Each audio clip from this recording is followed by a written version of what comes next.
제가 영화를 아주 좋아합니다. 제가 20대 때, 30대 때는 보통 일주일에 한두 편 정도의 극장에 가서 영화를 보았던 기억이 있습니다. 영화의 내용을 분석하는데 주인들의 캐릭터를 분석하고 이 영화의 구성이 잘 조화롭게 만들어졌는지 이런 것들에 대해서, 아니면 그 스토리가 얼마나 잘 짜여져서 영화가 잘 구성되어져 있는지 이런 것들을 많이 보고 이야기를 나눴던 기억이 있습니다. 영화를 보다 보면은 그 영화 속 장면 중에 많은 것들이 보여집니다. 영화의 등장인물들이 입고 있는 옷이나 그들이 하는 말이나 행동들을 보면은 당시 그 영화를 촬영하던 당시의 사람들의 유행이라든지 그때 트렌드라든지 이러한 모습들을 보게 되어집니다. 그래서 보통 영화를 종합예술이라고 표현하기도 합니다. 영화의 배경이 되는 시대에 사람들이 말과 행동 양식들을 이렇게 영화에 나오는 사람들로 인하여 잘 표현되어져 있고, 그 시대의 시대 정신들 이런 모습들을 엿볼 수가 있습니다. 영화를 만드는 것은 이렇게 힘든 일입니다. 영화를 만들기 위해서는 시나리오가 중요합니다. 시나리오는 한마디로 전체적인 줄거리, 그리고 이 영화의 주제는 무엇이고 주제에 따라 주인공들이 어떤 사람들이 등장하여지고 어떤 스토리로 전체적인 영화가 흘러갈 것을 결정하는 아주 중요한 내용들입니다. 보통은 이 시나리오를 작가들이 씁니다. 그 작가들이 대본을 쓰고 영화 감독과 함께 그런 대본에 맞추어서 영화를 제작하게 되어집니다. 전체적인 영화 시나리오는 아주 중요한 작업이기 때문에 영화를 만드는 그 대본의 감독의 역할은 절대적으로 중요하다고 이야기할 수 있습니다. 시나리오를 중간중간에 영화 제작하는 환경에 따라서 수정하기도 하고 덧붙이기도 하고, 이렇게 영화 감독은 아주 중요한 역할을 하게 됩니다. 그래서 영화의 감독의 역할은 절대적인 그 힘을 가지고 있다라고 얘기할 수 있습니다. 그래서 배우도 영화 캐릭터에 맞는 배우들을 찾아야 하고, 갖가지 많은 일들이 감독의 선택에 의해서 결정되어지게 됩니다. 그러한 결정들에 의해서 결과물로 나오기 때문에 그 감독의 역량이라는 것은 아주 중요합니다. 얼마 전 우리나라의 봉준호 감독이 아카데미 영화제에서 기생충이라는 작품으로 감독상을 받는 모습도 보았습니다. 전 세계 영화계에 봉준호 감독이 기생충으로 인해서 짜파구리라는 그런 맛있는 음식도 소개하는 그러한 인물이 감독으로 나타나게 되어졌습니다. 우리가 성경을 보면서 하나님이 어떠한 분인지를 잘 알아야 합니다. 성경에 나오는 인물에 빠져서 성경 본물에 나오는 하나님을 잊어버리게 되면 그 사람은 성경을 잘못 본 것이라 이야기합니다. 성경 본문에서 말하려고 하는 의도는 성경 배경이거나 성경의 위대한 인물이 아닙니다. 성경을 기록하신 하나님이 어떠한 분인지를 바르게 보아야 하는 것이 성경을 제대로 읽는 것이다 얘기할 수 있습니다. 오늘 본문 사도행전 9장은 사울의 회심에 대한 내용입니다. 사울은 스데반을 돌로 쳐 죽이는 등장하면서 스데반을 돌로 쳐 죽이면서 등장하는 인물입니다. 사울은 스데반을 죽이는 것을 당연한 일로 생각했습니다. 사울은 바리새파 사람이었습니다. 바리새파는 엄격한 율법 교육을 받는 자들이었습니다. 사울은 그 중에서도 특별히 훌륭한 율법 선생이라는 가말리엘에게로부터 율법 교육을 받은 인물이었습니다. 유대교 율법에 대하여 자부심이 많았던 사울이었습니다. 그의 출생도 길리기아 다소라는 지역에서 태어납니다. 히브리인으로서 다소에서 로마 시민권을 획득하면서 태어났다는 인물은, 그런 말은 그 출생부터 사울은 출생부터 좀 남달랐다라는 표현입니다. 태어나면서부터 로마 시민권을 소유하게 되는 문벌 좋은 집의 출신이라는 얘기입니다. 그는 좋은 교육을 받은 자이고 어디 하나 흠을 잡을 것이 없는 바리새파를 차세대를 이끌어갈 인물이었던 것입니다. 새롭게 떠오르는 유대교 바리새파 인물이 사울이었습니다. 사울은 기세가 등등하고 스데반을 돌로 쳐 죽이고 예수 믿는 사람이 있는 곳이라면 어디든지 가서 잡아오려고 했던 사람입니다. 예루살렘에 있는 예수 믿는 사람들을 잡아오는 것도 모자라서 이제 예루살렘 밖에 있는 곳, 그곳에 예수 믿는 사람들이 있다면 그는 그곳을 떠나며 그 예수 믿는 사람들을 잡기 위하여 그곳으로 떠났던 사람들입니다. 산헤드린 공의회 회장인 대제사장에게 예수 믿는 사람들을 잡아다가 예루살렘으로 이렇게 잡아오도록 허가서를 받고 예수 믿는 자들을 잡으러 이제 그는 다메섹이라는 곳으로 떠나게 됩니다. 사울의 회심에는 이러한 배경을 가지고 있었습니다. 다메섹 도상에서 갑자기 하늘에서 빛이 사울에게 비추고 사울은 아무것도 보지 못하는 그러한 눈먼 자가 되는 상황이었습니다. 그때 예수님께서 사울에게 얘기합니다. 왜 나를 핍박하느냐라고 사울에게 묻습니다. 사울도 역시 대답합니다. 당신은 누구입니까? 자신에게 말하는 그 소리의 주인공이 누구인지 사울은 알지 못했습니다.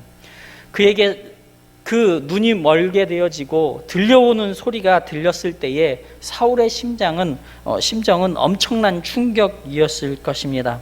아무것도 보이지 않는데 그 상황에서 소리가 들리고 그 소리의 주인공은 누구인지 밝히지 않지만 왜 나를 핍박하느냐는 질문으로 사울에게 묻고 있는 것입니다.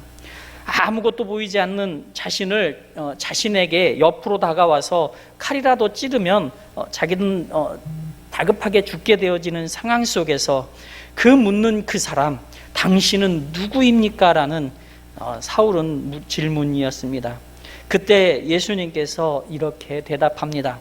나는 네가 핍박하는 예수다라는 그러한 말을 듣게 됩니다. 그리고 사람들의 손에 이끌려 다메섹 안으로 직가라는 거리에 유다의 집이라는 곳에 머물게 됩니다. 사울은 그곳에서 기도합니다. 하나님 앞에 진실된 마음으로 기도하기 시작합니다. 이 속에서 자신을 구원해 달라고 기도하였을 것입니다. 하나님께서는 다메섹 성 안에 있는 사람을 부르십니다. 다메섹 성 안에 있는 한 사람에게 가서 사울에게 안수하라고 명령합니다. 그 한 사람의 이름은 아나니아입니다. 아나니아라는 그 말의 뜻은 여호와는 의로우시다라는 뜻을 가지고 있습니다. 신약 성경에는 아나니아라는 사람이 3명 등장합니다. 사도행전 5장에는 아나니아와 삽비라가 등장합니다. 돈 때문에 하나님을 속이려는 자였습니다. 그리고 사도행전 24장에는 대제사장 아나니아가 나옵니다. 이 대제사장 아나니아는 아그리빠 왕에게 바울을 고소하는 자로 등장합니다. 그리고 오늘 본문 사도행전 9장에 나오는 아나니아는 주의 제자로 소개되어집니다. 아나니아가 어떻게 주의 제자가 되었는지 성경에 나오지 않기 때문에 우리는 그 자세한 내막을 알 수 없습니다. 하지만 주님께서는 아나니아를 주의 제자로 소개하고 있습니다. 오늘 본문 10절의 말씀입니다. 함께 읽어보도록 하겠습니다. 그때에 다메섹에 아나니아라 하는 제자가 있더니 주께서 환상 중에 불러 이르시되 아나니아야 하시거늘 대답하되 주여 내가 여기 있나이다 하니 주께서 아나니아를 찾습니다. 그때 아나니아의 대답을 주목해 보아야 합니다. 주여 내가 여기 있나이다 라는 답을 합니다. 혹시 이 대답을 자주 들어보셨나요? 성경을 막 읽다 보면 이러한 물음이 가끔 나옵니다. 이사야 선지자나 그러한 선지자들이라든지 하나님께서 특별히 사람을 부르실 때에 하나님께서 그 사람을 부를 때에 그들의 대답이 거의 이와 같은 말을 합니다. 주여 내가 여기 있나이다. 주여 대답 말하시옵소서라는 그러한 문구로 거의 선지자들이나 중요한 사람들을 부르실 때에 이러한 답들을 하게 됩니다. 예수님께서 찾으시면 아나니아는 주님의 말씀을 듣겠나이다 답을 합니다. 주의 말씀이라면 무엇이든지 듣겠다는 말입니다. 이 말은 쉬운 말 같지만 쉬운 말이 아닙니다. 자신의 의지대로 할 수 있는데 의지대로 하지 못하는 것을 이야기합니다. 하나님의 말씀대로 순종하겠다는 표현입니다. 주의 말씀을 듣겠다는 답은 아무나 함부로 할 수 있는 말이 아닙니다. 이 말을 감당할 수 있는 사람은 하나님의 말씀에 순종하겠다는 그 마음가짐을 갖고 하는 말입니다. 역곡동교회 모든 성도님들은 주님 앞에서 제가 주의 말씀을 듣겠습니다라고 고백하시는 성도님들이 되시기 바랍니다. 주님께서는 아나니아에게 명령하십니다. 지금 바로 집가라는 거리로 가서 거기 유다의 집에 있는 한 사람이 있는데 그가 눈이 멀어 있다. 그에게 안수하고 눈을 뜨게 해주어라 라고 이야기합니다. 그 사람의 이름은 사울입니다. 그러면 주님께서 한 구절을 더 말씀하십니다. 오늘 본문 12절의 말씀입니다. 같이 읽겠습니다. 그가 아나니아라 하는 사람이 들어와서 자기에게 안수하여 다시 보게 하는 것을 보았느니라 하시거늘. 하나님께서 예수님께서 아나니아에게만 집가로 가서 사울에게 안수하고 그의 눈을 뜨게 하라는 말을 아나니아에게만 한 것이 아니라 사울에게도 이 말씀을 했다는 것입니다. 그래서 아나니아는 사울에게 가서 안수를 해야 되는 그러한 명령을 받고 그에게 가서 주의 말씀이 이루어지는 것을 그에게 보여주어야 하는 것입니다. 아마도 아나니아는 상당히 놀랐을 것입니다. 아나니아는 사울이란 인물이 누구이며 무엇을 하는 사람인지를 알고 있었고 사울이 다메섹에 찾아오는 이유를 분명하게 알고 있었기 때문입니다. 오늘 본문 14절과 14절에 그러한 말씀이 있습니다. 우리 본문 13절, 14절의 말씀을 같이 읽어보도록 하겠습니다. 아나니아가 대답하되 주여 이 사람에 대하여 내가 여러 사람에게 들었은즉 그가 이스라엘에서 주의 성도에게 적지 않은 애를 끼쳤다 하더니 여기서도 주의 이름을 부르는 모든 사람을 결박할 권한을 대제사장들에게서 받았나이다 하거늘.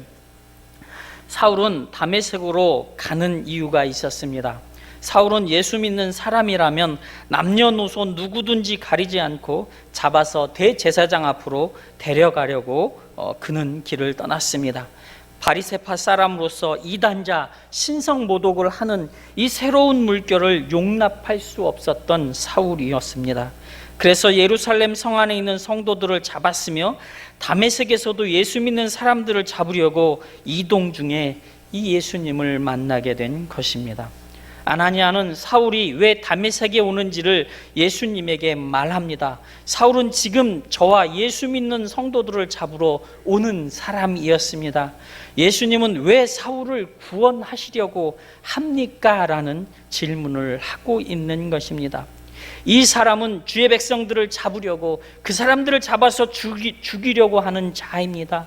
이런 사람을 구원하라고 얘기하는 그러한 말씀을 저는 하지 못할 것 같습니다. 절대로 못합니다. 왜 이런 사람을 구원하시려고 합니까? 라고 저희 친구들과 동료들을 저 사람에게 잡혀서 옥에 갇히고 스데반은 죽기까지 했는데 왜 저 사람을 구원하라는 이야기입니까? 라고 항변하고 있는 말씀입니다.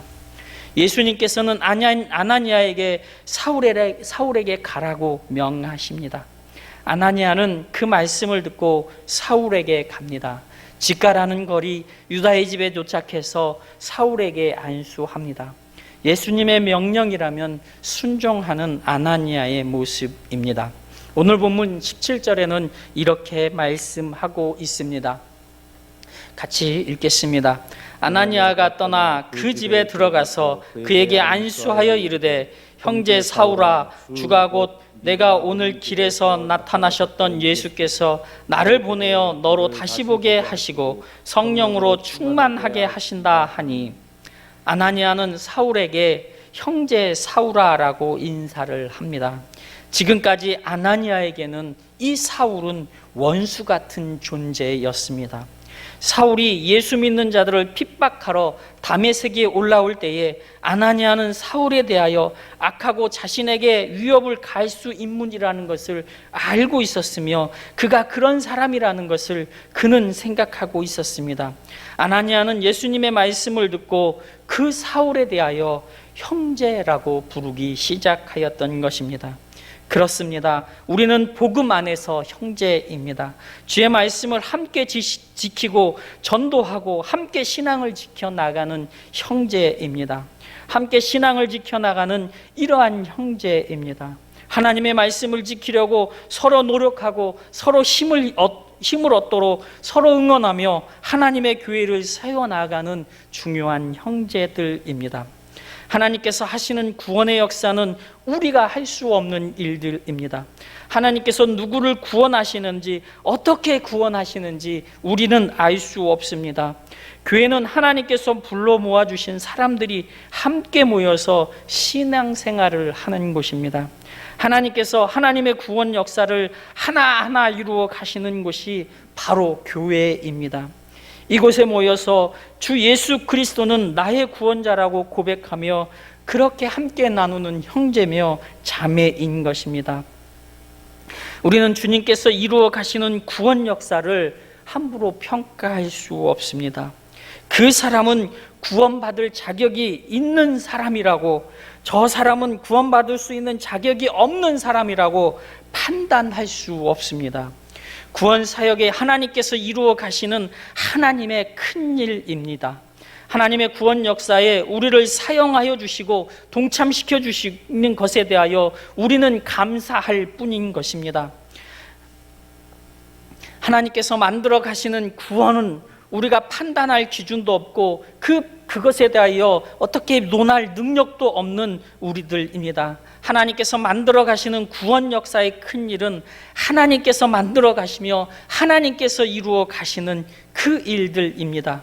이러한 큰 일에 우리를 인도하여 주시고 그렇게 참여하게 하여 주신 것에 대하여 우리는 늘 감사해야 할 것이며 하나님의 은혜에 늘 기쁜 마음으로 그 일에 순종하며 살아가야 할 것입니다. 역곡동교회 성도들은 하나님께서 명령하신 일이라면 불가능한 현실 속에서도 하나님께서 구원 역사를 이루어 가실 것에 대하여 그것을 믿는 믿음으로 살아가야 할 것입니다. 하나님의 큰 일들을 하나님께서 이루어 가시는 것이기 때문입니다. 이 일에 우리를 동참시켜 주시기에 감사한 것이고 하나님의 구원 사역에 우리가 함께 할 수 있는 것으로 우리들은 순종밖에 할 게 없음을 우리는 기억해야 할 것입니다. 아나니아는 사울이 어려움에 처해 있을 때 구원받을 수 없는 사람이라고 말합니다. 사울은 성도에게 해를 끼치고 우리를 죽이려는 사람이라고 말할 때에 주님은 아나니아에게 이렇게 말씀하십니다. 오늘 본문 15절과 16절의 말씀입니다. 함께 읽겠습니다.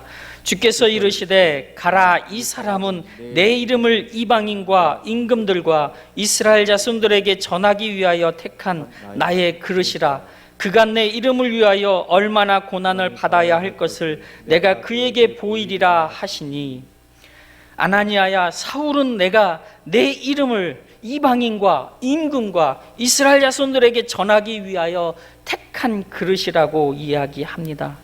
그 사울은 내 이름을 위하여 고난을 받아야 할 것을 그에게 보이시겠다고 아나니아에게 대답하고 있습니다.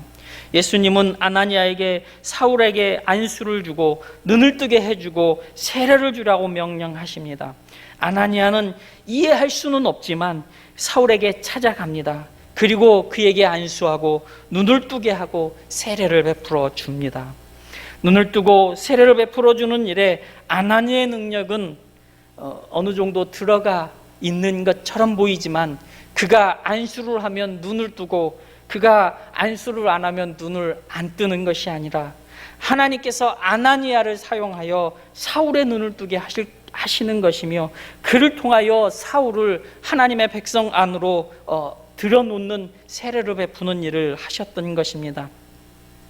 아나니아가 가지고 있는 능력으로 사울을 그 안으로 편입시킨 것이 아니라는 이야기입니다.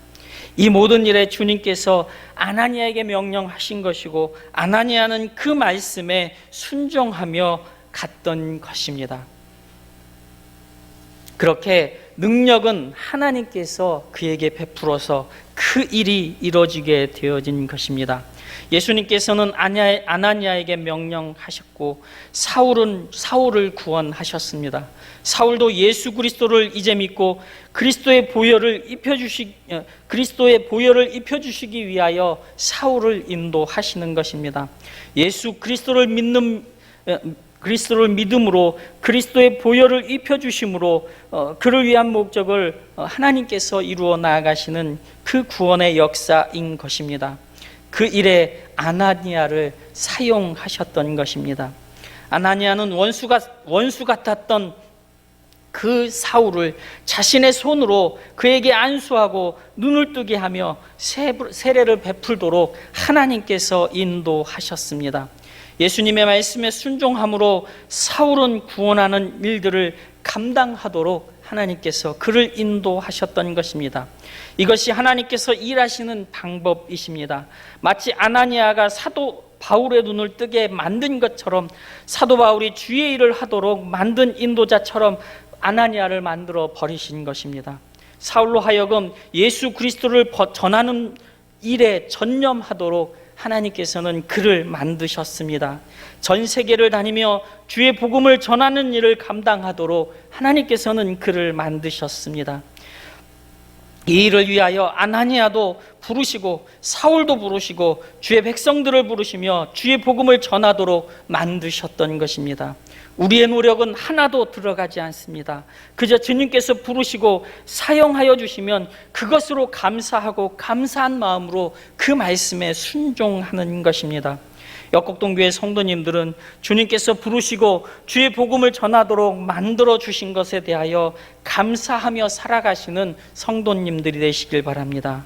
저 현실이 도저히 감당할 수 없어, 나는 저 사람을 도저히 감당할 수 없어가 아니라 주님의 명령이시면 그 명령에 감사함으로 순종하겠습니다. 그리고 그 일에 참여하여 주신 것에 감사하는 마음으로 그 일에 순종하는 귀한 성도님들이 되시길 바랍니다. 오늘 본문은 사울의 회심에 대한 내용입니다. 사울의 회심을 하도록 하나님께서는 인도하십니다. 사울의 무릎을 꿇도록 그를 인도하시고, 그리고 그를 사용하시기 위하여 설득하십니다. 사울을 회복시켜 주십니다. 눈을 뜨시게 만드십니다. 주의 복음을 전하는 일을 하도록 그를 만들어 가시는 것입니다.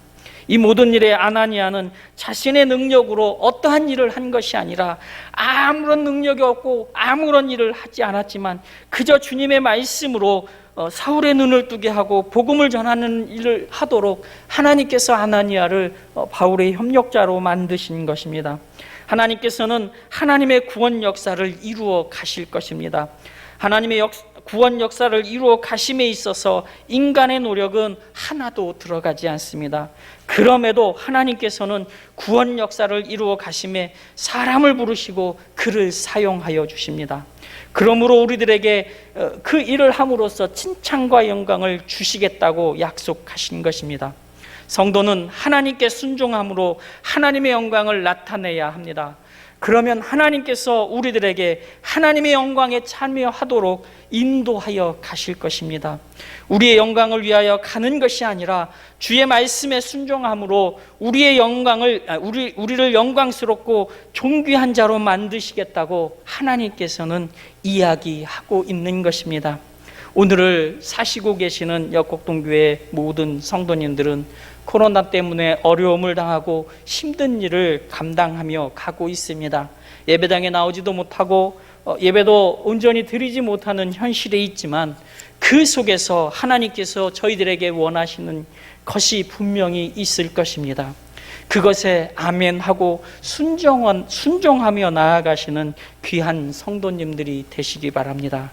그렇게 살아갈 때에 그 말씀에 그 현실에 우리가 살아갈 때에 하나님께서 우리들을 그 속에서 하나님의 온전한 영광을 입혀주시고 칭찬해 주시며 영원한 존귀를 하나님께서 저희들에게 입혀주신다고 약속하셨습니다. 우리들은 그 말씀을 믿고 하나님의 말씀에 순종하며 하나님의 은혜 가운데서 살아나가는 귀한 성도의 삶을 살아가시는 귀한 삶들을 살아나가시기 바랍니다. 그러면 하나님께서 저희들에게 크신 칭찬으로 베풀어 주실 것이라 믿어집니다. 그러한 삶을 살아나가시는 귀한 역곡동교회 성도님들이 되시길 간절히 바랍니다.